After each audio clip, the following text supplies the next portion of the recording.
Máximo, aprovecho para reformular lo que te Sí. decía Marina recién. Hace un rato habló el gobernador Axel Kicillof sobre el caso de Facundo Castro, dijo que no vamos a encubrir a nadie en el esclarecimiento de los hechos. ¿Qué opinión te merece a vos?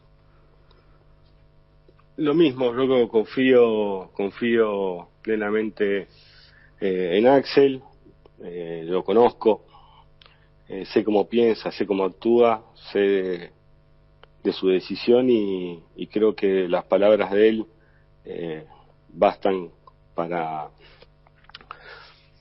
entender que este tipo de situaciones, gobierne quien gobierne, no deben suceder, ¿no? Porque muchas veces o ha habido intentos con el tema de Facundo de querer equipararlo a lo de Santiago Maldonado, ¿no? Claro. Y la verdad que más allá de las miserabilidades de la política, creo que hay que tener en claro que en este caso, al revés de lo que sucedió con Santiago, ¿no? Donde uno podía leer grandes notas que o estaba en Chile o lo habían visto en un pueblo de Entre Ríos donde todos se parecían a él o cuestiones así.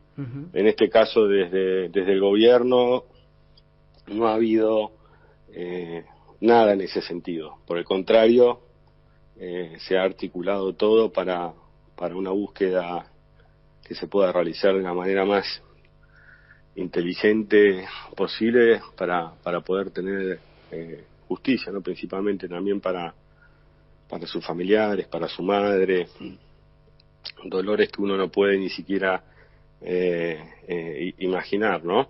Entonces creo que lo que hay que tener es mucho respeto.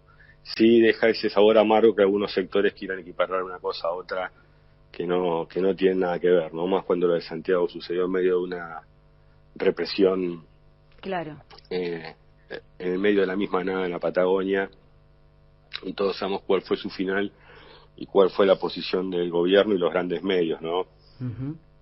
Primero tratar de ocultarlo, y cuando no pudieron ocultarlo, tratar de mancillar la figura o la vida de Santiago. Entonces creo que en este caso es totalmente opuesto el comportamiento de quienes tienen la responsabilidad de conducir y gobernar a todas las argentinas y los argentinos, piensen como piensen.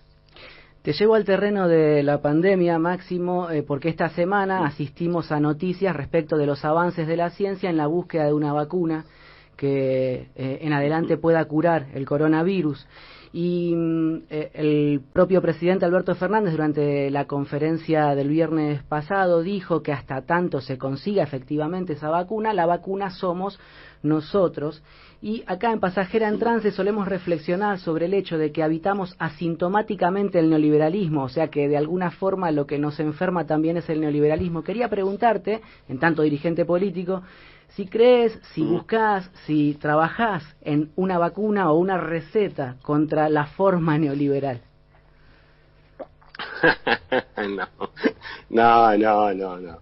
Mira, cuando esto comenzó, alguien había equiparado, el expresidente Macri había equiparado diciendo que el populismo era peor al coronavirus. Las ideas son ideas, digamos, ¿no? Y lo que uno tiene que hacer no es vacunar a nadie en contra de una idea, sino trabajar, construir, tratar de convencer la mayor cantidad de ciudadanos y ciudadanas para poder llevarlas adelante luego desde un gobierno, sea municipal, provincial o el Ejecutivo Nacional, o de diferentes ámbitos, no solo un ámbito de participación donde se puede influir en la realidad, es el ámbito institucional gubernamental, sino que también hay diferentes organizaciones sociales, políticas, libres del pueblo. Eso creo que lo que sucede también es que nadie imaginó, ¿no? Claro, inédito. Una pandemia de este tipo. Sí lo que suele pasar y suceder es que ciertos sectores, y volviendo otra vez al terreno de las miserabilidades políticas, tratan de trabajar sobre las ansiedades de la gente, ¿no? Y de los sufrimientos y los agobios y lo opresivo a veces que se transforma, ¿no? El distanciamiento social o la cuarentena, las complicaciones que le trae a la gente en el día a día. Es muy complejo. Lo que sí tenemos que estimular es el músculo de la empatía, ¿no? Porque más allá de lo que cada uno pueda pensar de cuáles son las mejores medidas, y ahí sí creo que estamos todos convencidos que el aislamiento, el uso de barbijo es fundamental, ¿no? Pero no podemos, para mí, ¿no?, que a veces queda como medio al costadito, y Axel lo remarcaba muy bien en la última conferencia de prensa, es quienes están trabajando dentro de los hospitales, médicas, médicos, enfermeras, enfermeros, personal de limpieza, ¿no? Y la avalancha de contagios y situaciones, y aparte de gente que en su trabajo por contagiarse la pasa muy mal o se muere. Entonces, mientras más responsables seamos, más vamos a cuidar a quienes están trabajando para curarnos. Y yo creo que eso es fundamental, es como una parte que todo el mundo se olvida, ¿no? Uh-huh. Como, bueno, si me contagio, pero contagiarse significa quizás, si no sabes que tenés una enfermedad, por ejemplo, prevalente o condiciones para que el contagio empeore tu situación de salud, hace que ocupes una cama, que médicas y médicos también se ponen en peligro para poder curarte y sacarte adelante y puedas seguir con tu vida. Entonces creo que todos, por lo menos muchos, conocemos gente que trabaja en diferentes terapias, en diferentes lugares de los hospitales, y que no la están pasando bien y que tienen altos grados de tensión, no solo cuando trabajan, sino también cuando vuelven a sus casas, por miedo a contagiar a sus seres queridos, por lo que le pasa a compañeros de trabajo que ven cómo se contagian, y esos contagios a veces pueden ser difíciles de curar, e incluso con una vacuna en el horizonte pareciera ser, y ojalá sea así. Creo que es el momento de mayor disciplina, conducta y responsabilidad, ¿no? Para tratar de poner en valor el tiempo que nos dio allá por el 20 de marzo haber comenzado con una cuarentena producto de la pandemia, ¿no? Ese tiempo que le dio a la gobernación de la provincia de Buenos Aires de poder generar más camas para poder atender a quienes se enfermaban. Usted imagínese que hace 30 o 40 días, un poco más, puedo estar un poquito errado en la cantidad de días, ya se hubiera superado la capacidad hospitalaria que recibió el gobernador en la provincia de Buenos Aires el 10 de diciembre. Uh-huh. Y gracias al tiempo que se ganó, porque algunos dicen, bueno, pero tanto tiempo, no, el tiempo fue fundamental, pero no solo para generar más camas, sino para que la gente tuviera mayor conciencia de aprendizaje en los procesos de cuidado, situaciones que sucedieron principalmente en Europa, luego del foco de China, que es que la gente estaba desprevenida en cuanto a los cuidados que tenía que tomar. No solo era que los sistemas hospitalarios no dieron abasto, sino que la sociedad no tenía muy en claro cómo cuidarse, y creo que eso nos dio un tiempo fundamental y que debemos saber ponerlo en valor, ese esfuerzo. Claro. Obviamente trae aparejado todo esto situaciones de gente que tiene su comercio y no puede abrir, y si está alquilando no puede parar alquilar, y si abre vende poco, y empieza a pensar si lo tiene que cerrar. Tiene consecuencias muy profundas, para lo que habrá que tener políticas realmente de sector y generales para en el momento que ceda la enfermedad poder empezar a reconstruir los tejidos sociales y económicos que se han visto muy dañados ya durante el macrismo y que esta pandemia, esta enfermedad vino a profundizar. Con lo que acabas de decir me das pie a la siguiente pregunta, Máximo, cuando hablas del tejido socioeconómico a reconstruir, y también cuando hablas de las miserabilidades de aquel sector que se comporta de esa forma en pandemia o sin pandemia. Y calculamos que te están escuchando también muchos militantes, muchos justamente sectores afines al Frente de Todos, o que nutrieron con votos el año pasado al Frente de Todos, y la pregunta que se hacen, y que en ese sentido te trasladamos a vos, es ¿qué horizonte ves de salida de la pospandemia, siendo que esas miserabilidades frenan cualquier iniciativa, sea redistributiva, o hay una resistencia de los sectores económicos concentrados a conceder la construcción de un país un poco más igualitario? Mira, ahora que vos lo decís, tampoco quiero dejar de pasar el enorme esfuerzo que hacen cantidad de mujeres y hombres, militantes sociales, políticos, o simplemente buenas y buenos vecinos en los barrios para ayudar a parar la olla entre todos, ¿no? Hay un esfuerzo enorme en las barriadas del país más populares para poder paliar entre todos esta crisis, ¿no? La falta, aparte de muchos sectores informales, de la changa, Sí. el estancamiento de la cuestión de la construcción, hay diferentes cuestiones, ¿no? Vendedores ambulantes y todo esto que ustedes saben, y la gente sabe, hay un esfuerzo enorme Sí. de las organizaciones sociales y políticas por toda la Argentina, tratando de acompañarse, ¿no? Porque también tiene ese sentido, ¿no? Es acompañarnos entre todos. Sí. Y después los comportamientos que puedan tener en algunos sectores no son diferentes a los comportamientos que pueden haber tenido como gobierno.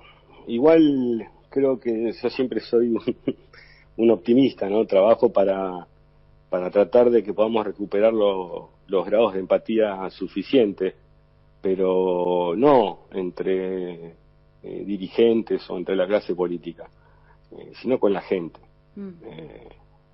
que es lo principal, ¿no? Que es para lo que te votan y te eligen. Y la verdad que la Argentina venía muy golpeada económicamente, socialmente.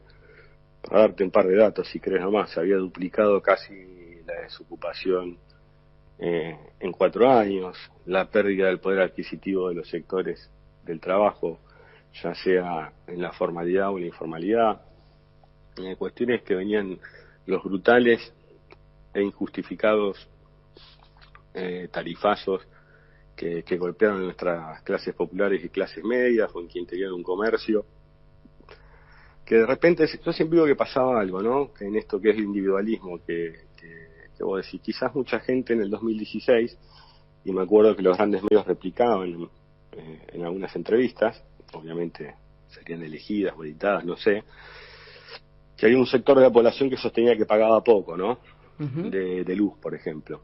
Y claro, por ahí alguien que le iba bien en el 2015 en su comercio, por ejemplo, que tuviera una roticería, los fines de semana por ahí vendería muchas pastas, canelones, fideos, ñoquis de diferente tipo.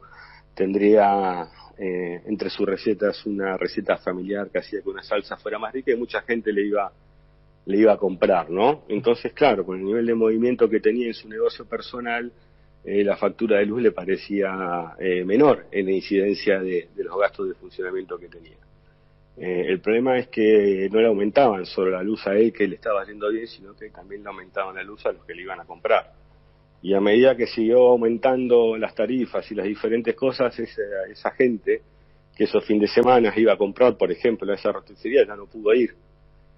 Y a él le siguió subiendo la luz y empezó a vender menos. Entonces la incidencia de esa factura de luz en su negocio empezó a ser cada vez mayor. Entonces creo que uno de los secretos para atravesar por ahí esta propuesta no individual, egoísta, bajo el eufemismo de meritocracia muchas veces, es la empatía, es recordar que no estamos ni solas ni solos, sino que somos parte de una sociedad y que tenemos que buscar la mejor manera de realizarnos entre todas y todos, teniendo en cuenta que estamos, ¿no?, en un mundo harto complejo.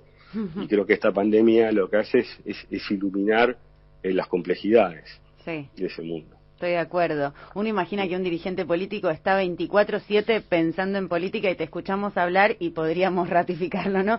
Pero me gustaría preguntarte, Máximo, ¿qué lugar hay en tu vida para el tiempo con tus afectos, tu familia, tus amigos, al menos en la vieja normalidad? Claro. ¿O qué es lo último que pensás cuando apoyas la cabeza en la almohada antes de quedarte dormido? Y antes mira, para nosotros, vamos de lo general a lo particular. Para nosotros, como espacio político, como organización en particular, entre tantas otras, el cara a cara, el vernos, las reuniones donde buscamos ponernos de acuerdo, las reuniones que compartimos en los barrios con diferentes vecinas y vecinos, los actos políticos, el encontrarnos es fundamental. Sí. Durante esos 4 años, por ejemplo, de macrismo, la unidad nuestra fue monolítica. Lo que no quiere decir que no tengamos tensiones, debates y discusiones, como en todos los lugares. Claro. Pero siempre es muy reparador verse y poder distenderse y aparte poder compartir también anhelos, también compartir frustraciones porque muchas veces las hay. es grande, y obviamente los afectos más, bueno, esta pandemia viene a resentir todo eso, pero ya pasará, ¿no? Mal haría uno en machacarse los dedos, solamente que uno extraña un montón de cosas, muchísimas, pero no es mi lugar el de machacarme los dedos, sino de comprender a aquellos que la pasan mal, y a partir también de las cosas que le pasan a uno, saber ponerse en el lugar del otro, y entender también que las responsabilidades son diferentes. No creo que nadie esté contento por ver poco a sus seres queridos, no creo que nadie esté contenta por ver poco a sus seres queridos, no creo que no haya nadie que extrañe a sus amistades, a sus familias. Vos imaginate la cantidad de gente que por ahí le da miedo ir a ver a sus abuelos, a sus abuelas, o a sus madres, a sus padres, por una cuestión de la edad, o porque por ahí tienen alguna enfermedad, o son diabéticos, o tienen diferentes situaciones que complican todo, y los miedos que tenemos, ¿no? Porque también a veces tampoco se evalúa lo que significa contagiar a un ser querido y que la cosa no marche bien, ¿no? Entonces creo que tenemos que ser muy responsables, porque la verdad que es muy finito, y es tan finito que muchas veces nos ponemos a pensar en lo que puede pasar. Así que con un poco de, como te digo antes, yo creo que la palabra es empatía, y aquellos que realmente lo han afectado en lo económico, en sus negocios, o si son cuentapropistas o lo que fuere,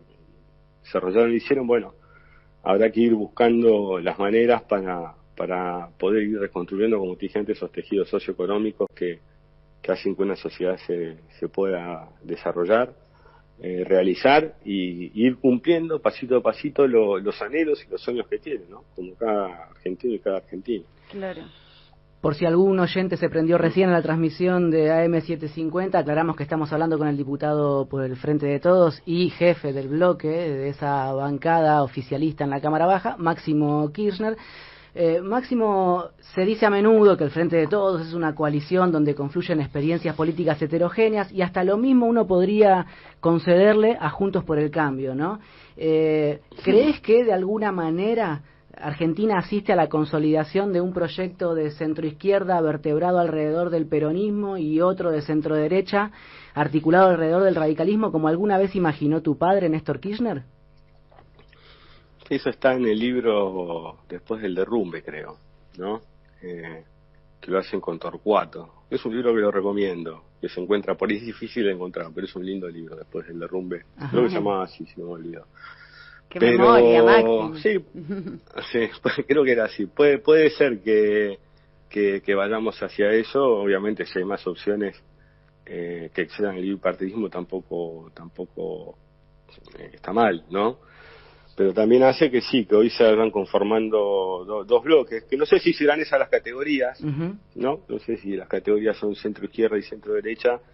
Sí creo que no puede estar ausente una expresión política que precie al país la producción, el trabajo y el mercado interno.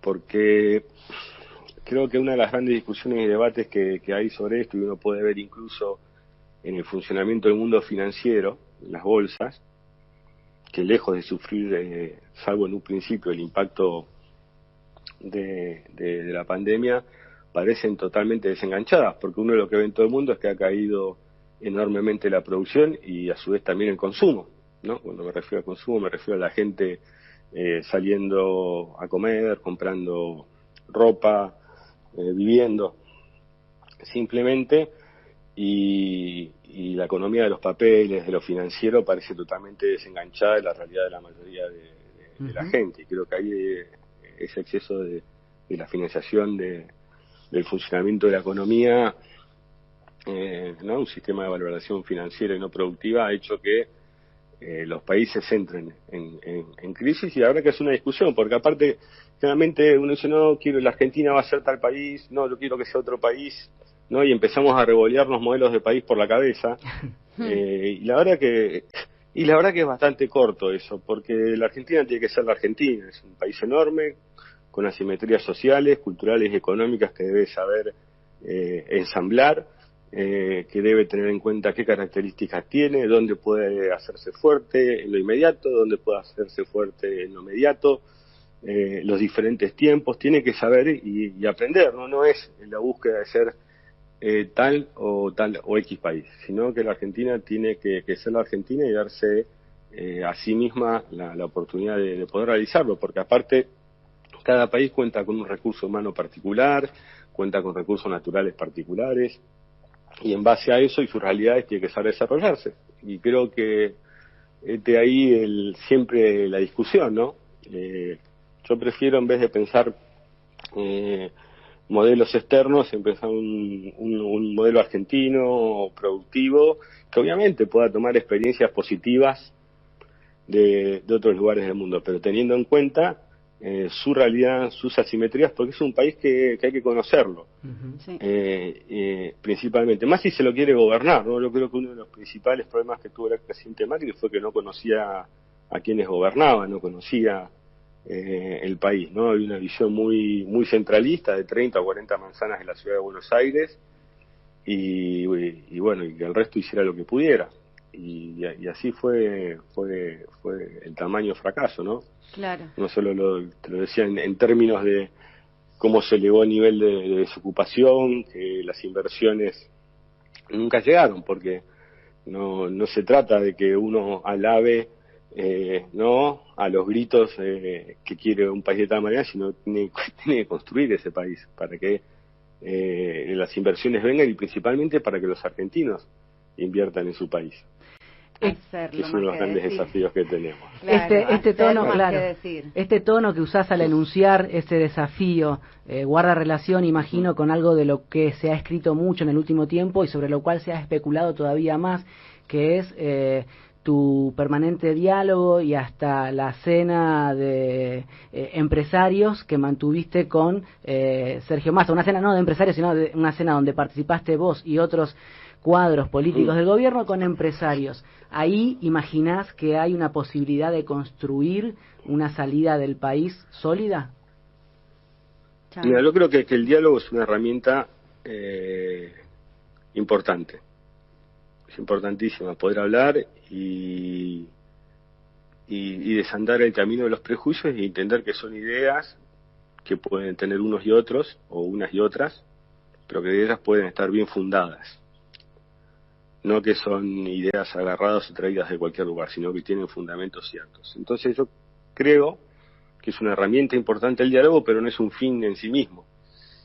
En un momento después se toman las decisiones, hay que ir resolviendo y avanzando y también administrando esas realidades que se van generando, pero obviamente uno cree que y sabe de la existencia, ¿no? Por decirlo, porque algunas veces parece que hubiera que explicarlo, de tanto que se ha escrito y manipulado a la sociedad, obviamente que empresarias y empresarios existen y son necesarios para el desarrollo de un país, y también sabemos de la existencia de los mercados y todo lo que quieran, pero el problema no es algo que nosotros ya sabemos, sino que también esas empresarias y esos empresarios y los mercados entiendan que la gente existe.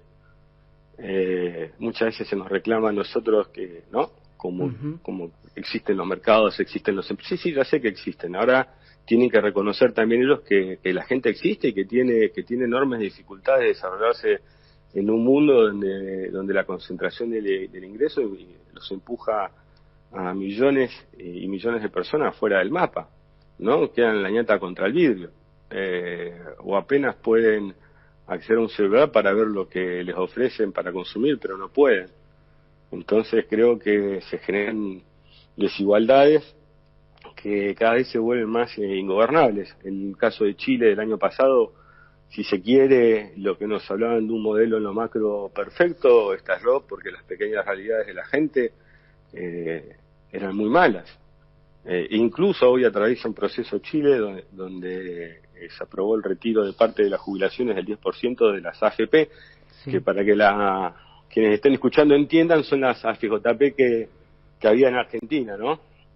y que el Estado recuperó su administración y pudo traer mayores ingresos para jubiladas y jubilados, entre otros sectores que se vieron beneficiados por la administración del Estado. Ahora en Chile el Congreso autorizó el retiro del 10% y más de 4 millones o 3 millones y medio de afiliados a ellas retiraron el 10%. Creo que tenemos que estar muy atentos. O sea, vuelvo con lo mismo, así como toda la sociedad sabe que empresarios y los mercados existen, falta que los mercados y los sectores del poder económico financiero entiendan que la gente existe, que tiene muchos problemas y que la pandemia los ha vuelto innumerables a esta altura. Entonces, sin un Estado que invierta en su sociedad, sin un Estado que pueda entenderse en un mínimo común denominador con el sector privado, va a ser muy complejo salir adelante. Claro. Y aparte creo, fundamentalmente, que en estos últimos 4 años, las ideas que el poder económico y financiero buscó imponerle al gobierno de la expresidenta, las pudieron aplicar. Las aplicaron entre 2015 y el 2019 y los números ahí están. Un endeudamiento feroz, impagable, un endeudamiento que no fue a mejorar la calidad de vida de los argentinos y las argentinas, a mejorar la infraestructura para poder valorizar aún mejor la producción local, un endeudamiento que no fue a hospitales, un endeudamiento que se evaporó y que ahora todas y todos tenemos que empezar a afrontar. Creo que incluso uno puede ver lo que fue en estos días la negociación con los acreedores que llevó adelante el gobierno y no deja, más allá de poder llegar a un acuerdo, el gusto amargo de que otra vez, así como el 2005 y el 2010, hubo que hacerlo de vuelta, ¿no? Porque aparte uno escuchaba argumentos desde el sector político que había gobernado la Argentina hasta hace un par de meses, que incluso decía que bueno, que esto era parte de la deuda del anterior gobierno por el 2005 y el 2010. Y lo que uno quiere recordar ahí es que el 25 de mayo de 2013 el país estaba en default, y la negociación del 2005 tiene que ver con un default anterior al 2003 y muy relacionado con el megacanje, ¿no? Y ahí es donde los apellidos se repiten, claro. ¿No? Por ejemplo, Sturzenegger, uno lo ve en el megacanje del 2001, lo vuelve a ver otra vez en esta deuda. Entonces creo que, bueno, habría que tener un poco más de humildad en cómo se opinan las cosas en vez de hacerlo libremente, porque aparte lo más preocupante es el grado de desconocimiento de cómo está conformada la deuda, ¿no? Que uno lo puede entender en otra gente, pero no en quien tiene la responsabilidad de debatir y discutir estos temas. Claro, por eso es importante preguntarte, para terminar con una impunidad que parece que que todo acarrea esta manera de no hacerse cargo, digamos, de hacerle esto al país, y que nosotros como ciudadanos tengamos que hacernos responsables de estas cuestiones. Pienso en la agenda del gobierno, la reforma judicial aparece como las principales iniciativas. También en este caso los medios de comunicación se esmeran en presentarla como un artilugio para garantizar una supuesta impunidad, cuando está claro por lo que decís que lo que viene es como a saldar cuentas para que no quede impune y esto pueda repetirse infinitamente como a lo largo de la historia de nuestro país. ¿Cuánta vinculación hay entre el Poder Judicial argentino y la imposibilidad de avanzar eventualmente con iniciativas restrictivas como el impuesto a las grandes fortunas, la reforma impositiva o normas que impidan la sistemática fuga de divisas para los magistrados? Mira, en el tema, yo creo que Alberto en la campaña fue muy claro, en campaña. No es que llegó al gobierno. A ver, tenemos un caso como el del expresidente Macri, que dijo que iba a eliminar ganancias en campaña, y seguramente de esa manera obtuvo el favor del voto de muchas argentinas y argentinos, y eso no solo no sucedió, sino que se duplicó a fines de su gobierno la cantidad de argentinos alcanzados impositivamente por esa norma, ¿no? O sea, dijo una cosa e hizo otra. Yo creo que Alberto planteó constantemente durante la campaña, y lo ha hecho en sus discursos, la necesidad de avanzar en diferentes reformas o transformaciones en Argentina, producto también del mal gobierno que hizo el expresidente. A partir de ahí, después, obviamente los posicionamientos políticos de los diferentes sectores empiezan como a querer deformar las discusiones. Yo sí lo que sé es que la Argentina, cuando Cristina dejó el gobierno, no le debía 44.000 millones de dólares al Fondo Monetario Internacional. Es más, Néstor los había pagado en el 2006. ¿Qué se hizo con el endeudamiento ese? No tengo, o sí tenemos, más o menos cómo se comportaron, alguna idea, ¿no? Sí. Pero el Poder Judicial la vio pasar, digamos, y la Argentina ha quedado, por decirlo de un poco de manera, no lo vamos a decir mejor de manera chabacana, sino vamos a decirlo bien, muy endeudada. Entonces creo que no puede transformarse en un ariete político de ninguna expresión política, el Poder Judicial. Eso es lo fundamental. Yo creo que lo que hizo el expresidente fue transformarla en un ariete para tratar de suprimir a la oposición. Bueno, después los resultados electorales están a la vista. Fue un muy mal gobierno que frustró a muchos argentinos que habían creído en él, que habían creído porque había sido buena la campaña, la comunicación, por errores nuestros, por lo que fuere, pero creyó y la engañaron. Claro. Y esta es la situación. Y creo que en estas cosas a futuro el comportamiento que tengan me excede, ¿no? Yo creo que también la sociedad debe mirarlo atentamente. Yo vuelvo con lo mismo, el endeudamiento que sufrió la Argentina con acreedores externos y con el Fondo Monetario Internacional en 44.000 millones de dólares, lo del fondo, lo otro es más, todavía eran los acreedores, incluso con declaraciones de quien creo proponen para el BID, Claver Carone, sí, diciendo que fue una decisión geopolítica de financiar la reelección de Macri. Entonces, ustedes miren lo formidable de lo que ha sucedido en la Argentina desde el 11 de agosto en adelante. El Fondo Monetario le presta a un país 44.000 millones de dólares para ayudar a reelegir una persona, ¿no? Uh-huh. Todo el apoyo de todos los medios de comunicación que lo veían esto como una vuelta no sé a dónde. El gobierno de la provincia de Buenos Aires en manos del mismo partido político que gobernaba el país y que gobernaba la ciudad. Y sacaron 40 puntos con todo eso. Y perdieron una elección incluso persiguiendo y tratando de suprimir a quienes pensaban diferente. Sí. Entonces creo que habría que ver que en una situación menos subjetiva de estos grandes medios de comunicación, menos subjetiva de un fondo que intentó hacer reelegir a Macri, ¿cuál hubiera sido el verdadero resultado electoral también, no? Ahora, Máximo, perdón que te interrumpa. Sí.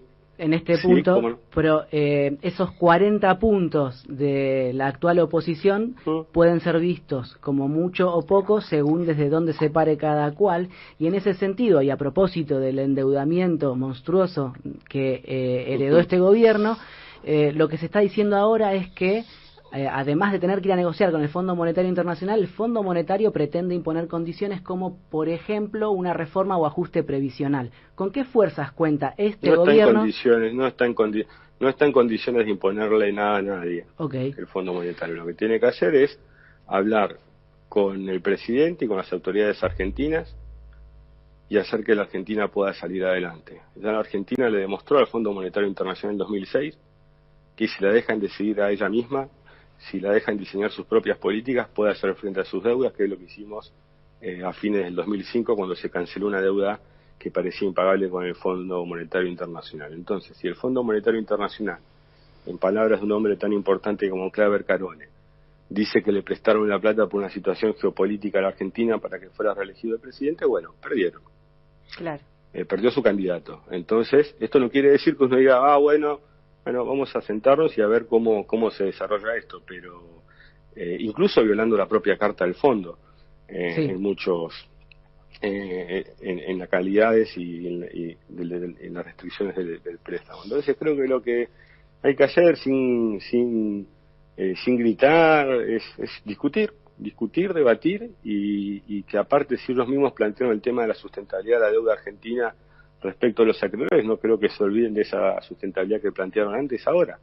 Después la Argentina misma verá cómo hace para volver a generar la consistencia suficiente para afrontar deudas que lamentablemente ese capital que se tomó como endeudamiento no mejoró la calidad de vida de los argentinos y las argentinas, porque vuelvo con lo mismo, si vos me dijeras que esos fondos tomados en el exterior hubieran servido para mejorar la infraestructura del país, para mejorar un montón de condiciones en la producción, en materia de energía, litio, petróleo, gas, bueno, estaríamos todos diciendo, bueno, hemos generado una capitalización del Estado para poder afrontar las deudas que hemos tomado, pero eso no sucedió. Esa plata se fugó, claro, se perdió, sí. sin tener nada tangible que le permita a la sociedad su utilización de haberla capitalizado. Entonces, bueno, esta es la realidad y creo que sí hay que hablar, sí hay que discutir, pero sin condiciones.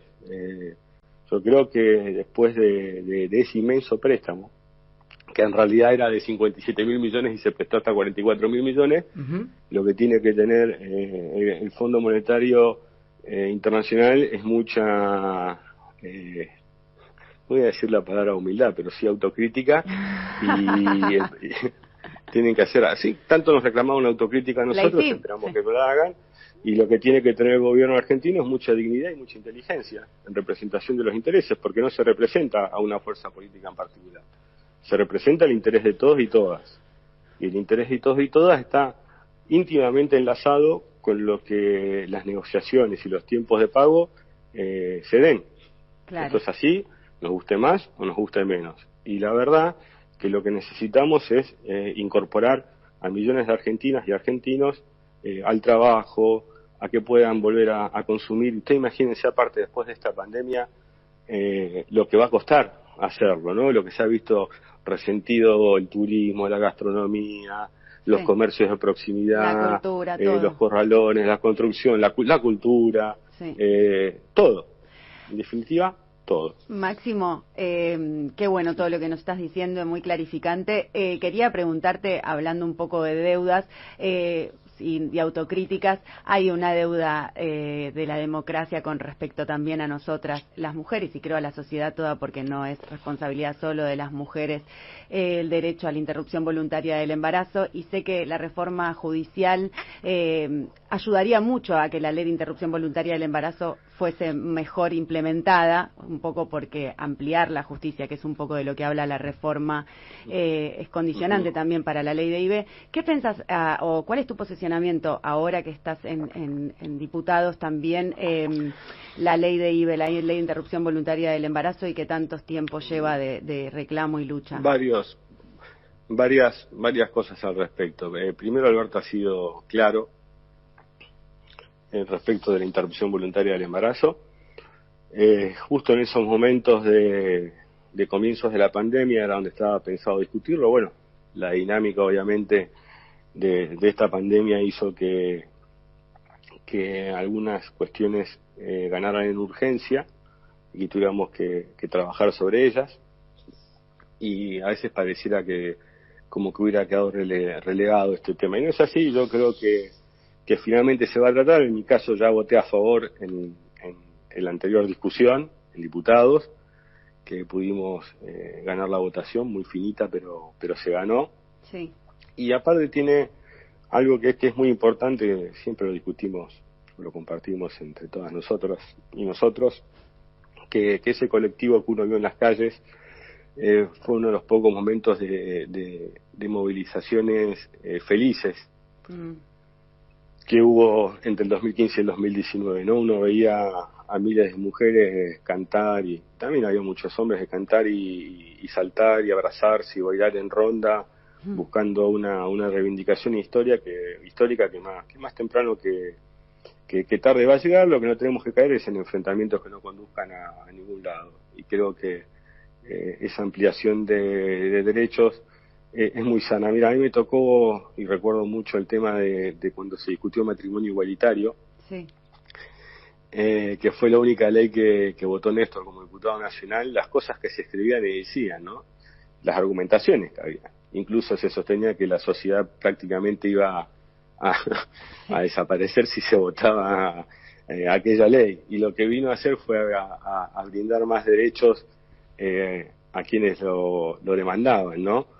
Porque había innumerables situaciones de parejas que por no poder casarse entre diferentes vicisitudes de la vida, después las propias familias los negaban. Bueno, todas situaciones que todas y todos sabemos que han sucedido, y a tantos años de matrimonio igualitario lo que podemos ver es que es una herramienta fabulosa que todas las argentinas y argentinos, amen a quien amen, pueden utilizar y acceder al mismo derecho. Y creo que va siempre en ese sentido, como fue la ley de género y diferentes leyes que se fueron haciendo y que fueron también construyendo y aportando, ¿no?, a la consistencia de lo que fue finalmente el movimiento de mujeres y también de muchos hombres, sí, que creemos de esa manera. Así que creo que se va a dar la discusión, y espero que prime la racionalidad en la discusión, y bueno, después cada uno obviamente cree como cree,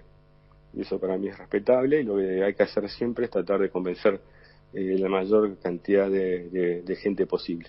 Claro, eso, donde hay una necesidad nace un derecho, y siempre a favor de la ampliación de los derechos. Bueno, Máximo, redondeando un poco este reportaje, esta entrevista hermosa y de la que estamos muy agradecidos, quería preguntarte, volviendo al Día del Niño, Niña y Niñe, hoy también es el Día de los Empresarios y de las Empresarias, así que feliz día también para ellos.